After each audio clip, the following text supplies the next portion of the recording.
ABN Marathi news मध्ये आपल्या सर्वांचं स्वागत आहे। ताज्या बातम्यांसाठी एबीएन मराठी न्यूजला सबस्क्राइब। साहित्यरत्न लोकशाहीर अण्णाभाऊ साठे यांच्या मिरवणुकीस 12 वाजेपर्यंत परवानगी मिळावी याकरिता भीमशक्ती सामाजिक संघटने शहरच्या वतीने पालकमंत्र्यांना निवेदन। साहित्यरत्न लोकशाहीर अण्णाभाऊ साठे यांच्या 3 ऑगस्ट मिरवणुकीस 12 वाजेपर्यंत परवानगी मिळावी याकरिता भीमशक्ती सामाजिक संघटनेच्या वतीने पालकमंत्री जयकुमार गोरे यांना निवेदन देण्यात आले।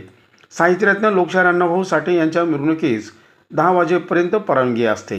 प्रशासनात दुजाभाव होऊ न देता जातीने लक्ष घालून जिल्हाधिकारी व पोलीस आयुक्त यांना आपण आदेश देऊन साहित्यरत्न अण्णाभाऊ साठे यांच्या जयंती मिरवणुकीस 12 वाजेपर्यंत परवानगी मिळवून द्यावे असे निवेदनात म्हटले आहे।